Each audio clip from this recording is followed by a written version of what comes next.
Hello అందరికీ అనేది short blog. నేను రీసెంట్గా ఫ్రాన్స్ కర్రీ అయితే చేశాను. అదే పచ్చి రొయ్యల కూర. నేనైతే ఈ కర్రీ వండడం అయితే సెకండ్ టైం. ఫస్ట్ టైం చేసినప్పుడు అయితే యూట్యూబ్లో చూసి చేశాను. యూట్యూబ్లో చేస్తున్నప్పుడు వీటికి చిన్న చిన్న నరాలు ఉంటాయని నాకు తెలియదు. ఆ తర్వాత వీడియో చూసిన తర్వాత మళ్ళీ వాటికి నరాలు తీయాలని చెప్పి మళ్ళీ కూర అంతా ఆఫ్ చేసి వాటికి ఉన్న నరాలన్నీ తీసి అప్పుడు కర్రీ చేశాను. ఇది సెకండ్ టైం. ఫస్ట్ టైం అలా చూసి నేర్చుకున్నాను కాబట్టి ఈసారి అయితే చాలా ఈజీగా చేశాను. అయితే ఈరోజు ఈ ఫ్రాన్స్ వచ్చేసి బాగున్నాయి. చిన్న చిన్న రొయ్యలు ఉన్నాయి.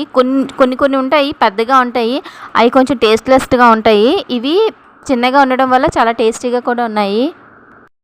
నేను ఫస్ట్ టైం కుక్ చేసినప్పుడు అయితే అందులో ఎగ్స్ వేసాను, కానీ ఈరోజు వేయలేదు. ఈరోజు ఎందుకు వేయలేదంటే ఫ్రాన్సే కొంచెం నాకైతే ఈ ఫ్రాన్స్ కర్రీ ఎప్పుడు తిన్నా సరే కడుపులో నొప్పి వచ్చేస్తుంది. మీకు కూడా ఆ ప్రాబ్లం ఉన్నదని నాకు కామెంట్ చేయండి.